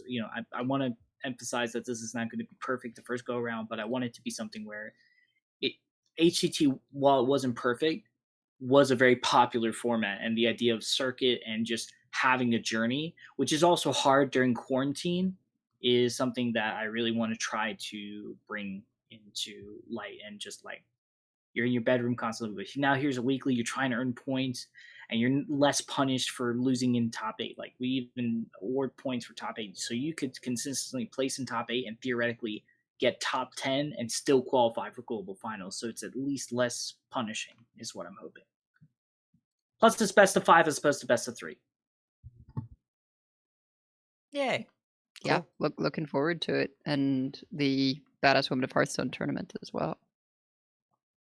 And on top of that, we got more esports news this week. Bemmie, it'll be okay. Be okay, Bemmie. It'll be okay. Grandmasters 2021. It was announced. So there will be dual format tournaments, not duels, dual format. I assume it means basically like split down the middle into 2 groups for 7 weeks. April 9th through May 30th, there's going to be a week off for Master Orgrimmar. 16 players, they compete off broadcast. On Friday, there are 4 decider matches to play into the top 8. Those are broadcast on YouTube. Then the top 8 does a single elimination bracket. 4 matches on Saturday, 3 matches on Sunday. 3 weeks are going to be Conquest, the first 2 weeks and the last week. The next 2 weeks after that are going to be Specialists, unfortunately. The next 2 weeks after that are going to be LHS, Last Hero Standing. So they're at least trying a rotation of formats. There are 3 different ones. They're not doing any weird, you have to play all the classes formats again. Just sticking to what they know, which is Conquest, Specialist, Last Hero Standing. If you don't know what those are, Conquest, you have to win with every deck. Once you win with the deck, you can't play it anymore. Last Hero Standing, you have to not lose with your decks. Whoever loses with all their decks is out. And then if you lose with a deck, you can't play it anymore. If you win with the deck, you have to keep playing it. So it's kind of the opposite of Conquest. Conquest, you have to win across the board. LHS, you have to survive. And then whatever you survive with, your opponent gets to counter queue into, but whatever you beat, they can't play again. And Specialist is you bring 1 deck, and then you have 2 side decks that are up to 5 cards different from the core in a pre-configured configuration. Then you play best of 3 with those decks. I'm not a huge fan of Specialist. Neither are most people, but at least it's something. Then for the first 7 weeks, there's a Week 8 playoffs. Much simpler cut this time. If you are top 8, you advance. If you are 9 through 12, you're safe, but no more play. If you are bottom 4 per region, you're out. But that's a lot of churn each season. That's 4 in, 4 out every season, as opposed to the 3 in, 3 out last season, and the year before that it was 2 in, 2 out. This is now 25% of the Grandmasters get relegated every season. And perhaps the most controversial rules change. So if you win playoffs, then you advance to Worlds, except if you win in Season 1 and then get relegated in Season 2, your Season 1 invite passes along to the next eligible player. You don't get to keep it. Wow. So if you're Silver Name, or if you're Pheno the year before, and you win Season 1, then you get relegated in Season 2, you lose the Season 1 invite. That makes Season 1 a lot less appealing. I would say that it makes Season 2 a lot more stressful, but yes. There's an article on No Pros Here called Here's What's Wrong with the New Rule in Hearthstone Grandmasters that's long and very well written, and I strongly recommend reading it. But live reactions, Bemmie, I'm coming to you last. Stew, marinate, ruminate, coming to you last. I'm going to go in increasing likelihood of intensity. Bodicus, reactions. No reaction. I mean, I didn't watch the content before. I don't expect to watch it now. I'm sorry. I know we're a competitive focus. No, I started with podcast, lowest but intensity. This is by design. I know. I feel bad about not caring about it, but maybe they'll do something to make me care about it. This isn't it, though. Okay. It will probably start with them getting back on Twitch. Yes. But you have made that position we clear, know. and I thought it didn't matter, but it totally does. Yeah. Second level of intensity, that's probably me. I think this rule is stupid. Edelweiss, reactions. Just the rule, or the whole Okay, thing? go ahead, process. Go ahead, live process. I was like, this is you very are one of the fresh for two me esports because- people on the show right now. Yeah, this is very fresh for me because I didn't really see it yesterday. I've been absorbed with family stuff, so yeah, just taking a look at this. Honestly, it's so far removed from the level where myself and my teammates are that it's almost like, well, none of this matters to me. I don't care unless it's attainable, and until a Kor'Gone member makes it into Grandmasters, then whatever. My biggest concern with the system was actually with what was announced previously, which was that I think points should be awarded to any positive record at the Masters Tours. Then people get higher odds of actually qualifying in. More churn is interesting. I think it hurts the ability to build up these people.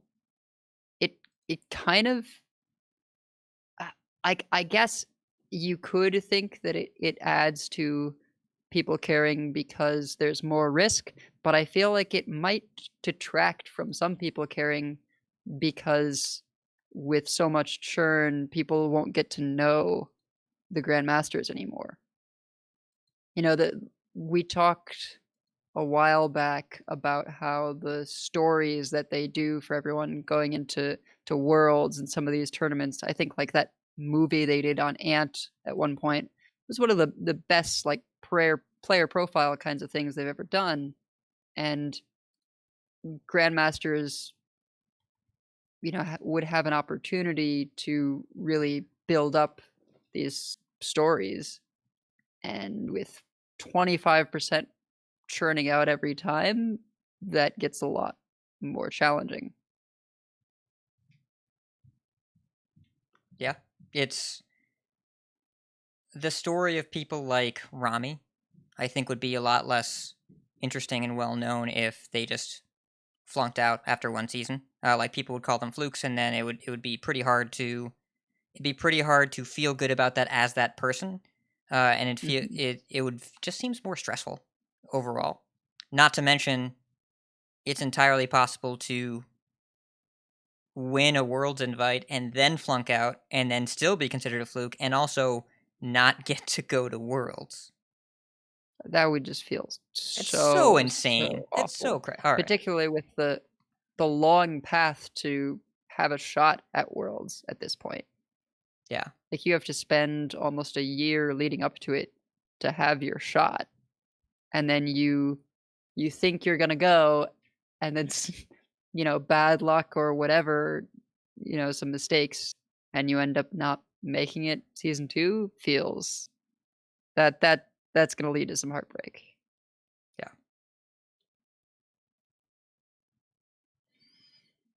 Bemmie, the floor is yours. How deep do you want me to go into this? And I'm Bemmie? not saying this in a meme way, but All right. I'm still going to keep it friendly and PG and respectful. I'm not going to call out people, but I am going to talk about the system. This is me making eye contact, okay, Bemmie? Okay, I'm looking at Go.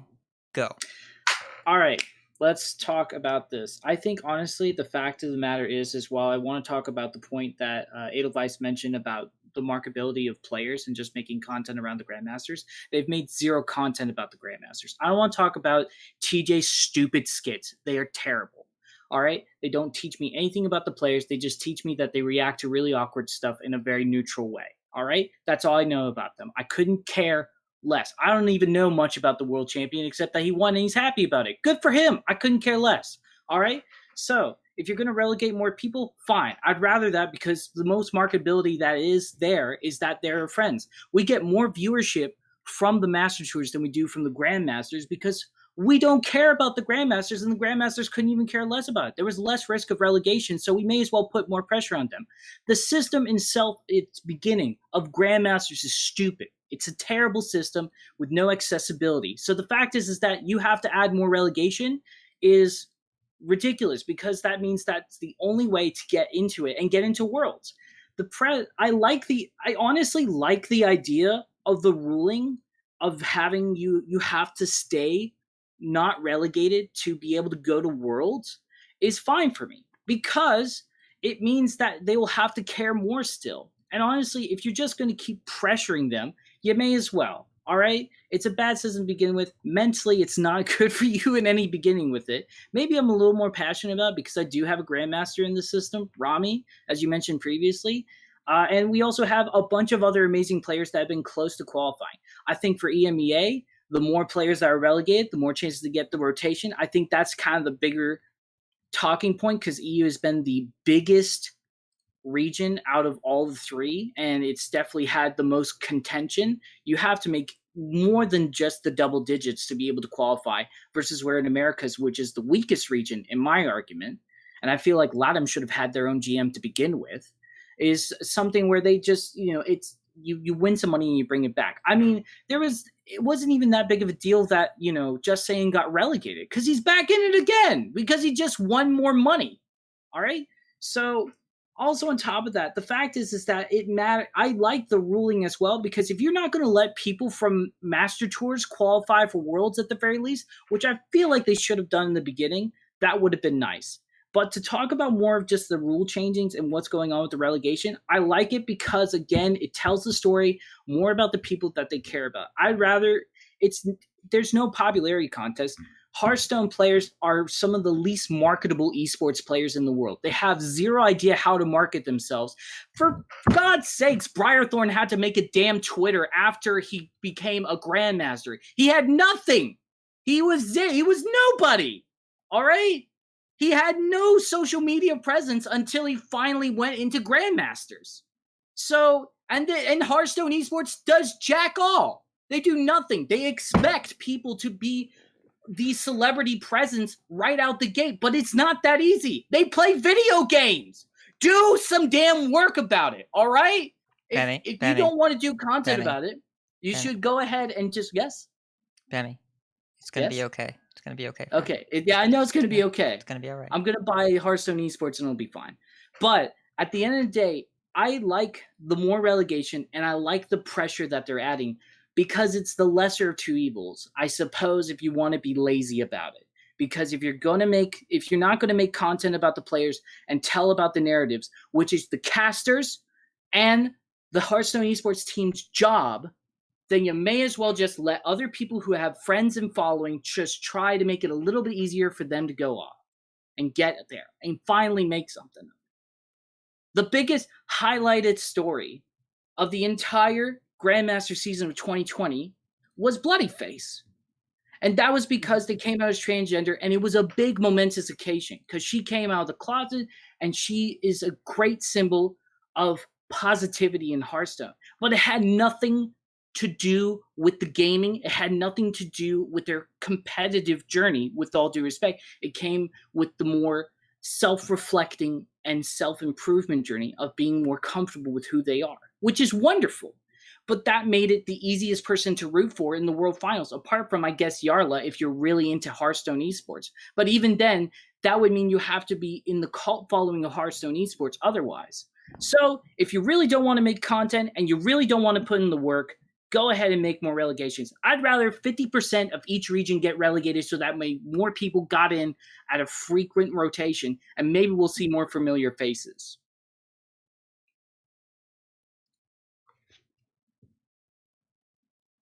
You're right. You good? Yeah, I'm great. I'm not going to cry. Yeah, it's Grandmasters, and as a 1-2 punch with that as well, the move to ESL has resulted in a lot of churn inside the Hearthstone team. Abar has moved off of Hearthstone, and Callie Anderson just tweeted the other day that she's no longer with the company. Her position is ending. There are very few people in the HS Esports team that are staying on. Many of them are jumping over to ESL or being immediately snapped up, and many of them are just moving on, whether they want to or not. It doesn't seem like something that Blizzard has prioritized, and it doesn't seem like something that Blizzard knows how to prioritize in an efficient way or even at all. And, you know, if they're leaving it up to the casters to try and build these storylines, they don't have resources for that. They're casters. You need marketing people to do some marketing for the players, or at least give them an idea of how to build their presence. But this is not something that league format systems have really done well at. You know, you see similar problems in the MPL over in Magic the Gathering. They have big viewership for their tournaments, but the individual players aren't really all that great at using that brand to leverage their visibility. It's expecting players to do their own marketing and viewing Grandmasters as a way for streams to gain clout is not effective. So, if Grandmasters is going to be something that Hearthstone uses to make content, they have to then leverage their internal resources to help the players build their ability to make content. So far, that hasn't happened. And this announcement, at the very least, it does increase stakes and simplify the system, but it doesn't solve a lot of the underlying issues. And in many ways, for the competitors, this is a big downgrade because it just makes things way more stressful and creates the opportunity for some feel-bad storylines, which hopefully do not happen. So I really hope this rule about Season 1 to Season 2 never comes up. But yeah. Thank you for the anger translation. I got you. I'm here for you. But I love that someone is passionate about this, Bemmie. I love that there are people out there that are really into Hearthstone Esports, because I'll be honest, on this show they have wound down as a focus of our show because there has been a smaller audience interested in it. And people are fine, like at the casual competitive level, playing ladder or grinding open cups if they really want to, but it isn't something that is as visible in the game so much as the actual gameplay. The tournament side of things has wound down, and the esports systems over the past few years have aided that decline. Yeah. All I will say is that I know to some extent Hearthstone Esports team gets macaroni and glitter and says make a system, but it doesn't take much to get a video editor and film some people. But to just emphasize why I'm super passionate about it and why I'm very angry is that Hearthstone and I think CCG Esports is so important in just so many other ways. No Hands Gamer is a great example. The Mazizar bros, Wes Diaz and Bro Diaz from Mazizar that are deaf Hearthstone players. The accessibility of these things are great. And with the current climate of CCG esports, there's almost no other paths you can go because there's more major flaws. TFT has no spectator mode, and yet they're continuing to make esports systems that are flawed. And sometimes there's even regions that aren't accessible. Last Worlds had no Oceania qualifier, so if you're Australia and New Zealand, you have no chance. There's also on top of that, Runeterra, they haven't even announced any tournament settings, and they promised 1 year ago the spec mode, and it hasn't even come out yet. Spec mode is such a primitive thing, but like as a CCG player, honestly, there's almost no points where you go. Like I can think of like the Swagoi player that played at Anaheim, Deliver. Yeah. He moved into Valorant. That's not a card game. That's a first-person shooter. So, Yeah. I where do you go if you're tired of Hearthstone? Hearthstone is really just where you can go right now. So it's so important right now while it's this bastion of CCG esports that it really needs the TLC, and I believe in it. I really, really believe in it, and I really want it to do well, and I just want people to be happy and be able to pursue that a career. But it just feels like they're being discouraged, and I don't think you should discourage a goal. I think you should really encourage it. Well, and did you see the WSOE video that they produced about No Hands? It was Yes, I loved it. It was awesome. It was a great personal profile, right? And professionally shot, professionally edited, much like the Ant video. There are a lot of good stories to tell, and there are a lot of people that are really interested in the future of Hearthstone esports. You see the people that are coming up in the ranks that are doing well. There's a ton of people from the Latin America region that are really, really hyped up about Hearthstone, and that region has been vibrant for so long as I can remember. And you look at, the up and comers in the Americas region. You look at the people like Ego Waffle, and you look at people like No Hands and Mick Bannerface, and like there are a lot of really cool up and coming players and up and coming teams. Swagoi, Hyper Horizon, ATK mode. There are a lot of teams and people out there that there are stories to tell. And I am unaware of a lot of the stories that are being told in the Asian scene. China has been explosive over the past year, and I would love to get more coverage of the players coming out of there. But we need some kind of focus on that from the team and giving us a reason to watch. Because right now there just haven't been as many of those. So, looking forward to that changing, and I'm really looking forward to when they figure out BG Esports too, because when BG Esports starts going, that's going to be a freight train of popularity. Bemmie, I don't mean to get you started again. I'm sorry. There will be, when BG Esports starts, that's going to be something. But we're waiting. Hasn't happened yet. I'm still at the if BG Esports starts. If they don't make something for BG Esports, that is a bigger missed opportunity than anything they've missed so far, and that's Agreed. All right. Tournament. But we're not ending the show on tournament note. Absolutely not. All right. So we're not going to focus on the qualifier stats this week or on the ladder stuff because so much more news is coming next week. We recommend if you want to check out the ladder, check out the latest Vicious Syndicate report over ViciousSyndicate.com. If you want to check out the latest tournament stats, go over to offcurve.com and check out Steve's dashboard over there. No Pros Here writes their meta reports every week. Those are definitely worth checking out. But we're an hour and 50 minutes in, so we're going to start winding down the show right here. We have many folks we'd like to thank. Check out our thanks and contact section on the website, Concede.com. You can find our show notes and our Patreon information. You can monetarily support our show, patreon.com/CoinConcede. Join us every week live here at twitch.coinconcede.com. Join our community chats in our Discord, discord.coinconcede.com. Right into our email, coinconcede@gmail.com. Follow us on Twitter @coinconcede. Like, share, and follow us on Facebook, facebook.com/coinconcede. Like some CC swag, head over to our shop, shop.coinconcede.com. Big thanks to our producers, Number 3, Tenor Wizard, Tony S. Doshi, Cape Obi-Wan, Dr. Feach, Boopty Bob, Pat T, Crash, Cat, B Squatch, and David P. Bemmie, Coin Concedes. Hit us up. Who you got? Coin Concede always to my attack mode team. They always give me they're some of the light of my life. Coin Concede to my family. Coin Concede to the whole entire HS community, and quite frankly, also to the HS Esports team, specifically Aaron and to Callie for all their hard work, and everybody else. And then Coin Concede to you guys for continuing to provide amazing coverage of our amazing game. Thank you, Bemmie. What about you, Edelweiss? Coin Concedes. Well, obviously, right back at you to our guest. Awesome to have you on. Honestly, Coin Concede to my mom. We had a nice socially distanced evening and just spent a lot of the night talking about the day that my dad died. The 5th was like 11-year, 12-year anniversary or something, and even so long after I think we don't always remember everyone's side of a certain story, and things like that kind of burn into your brain memory wise. And it was interesting talking with her. Each kind of discussing what that day was like, and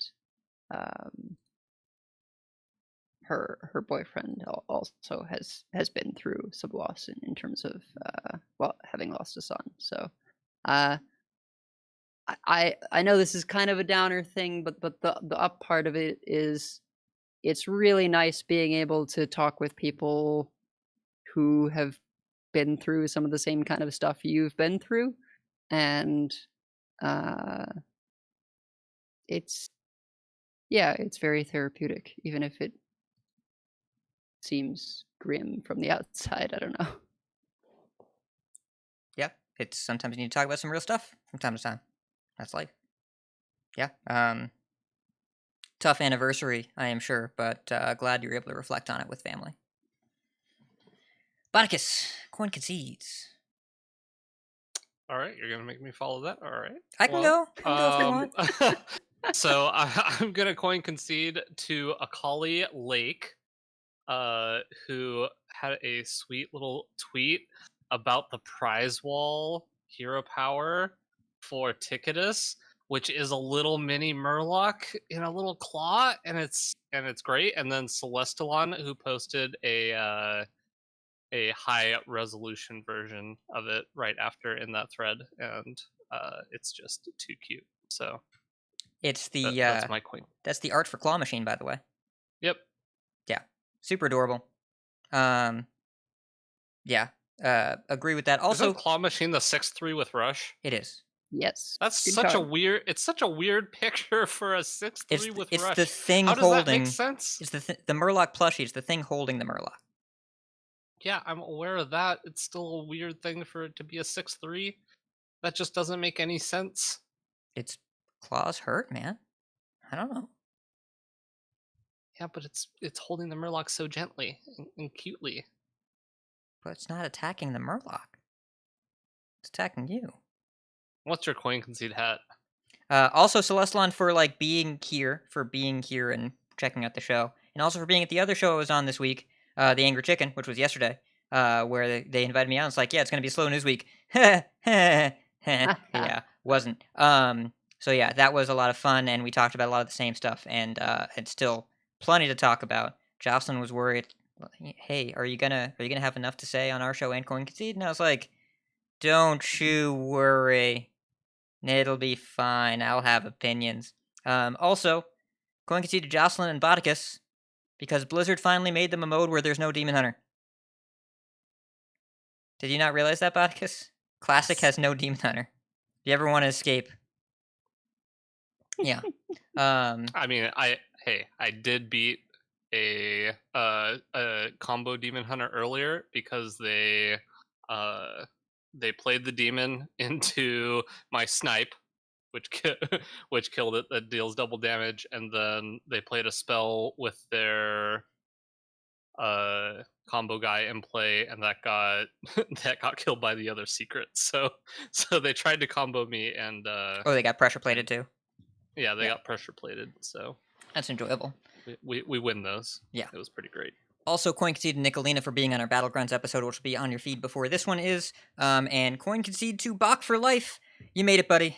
You made a deck that is a meta contender now, so congratulations on that success.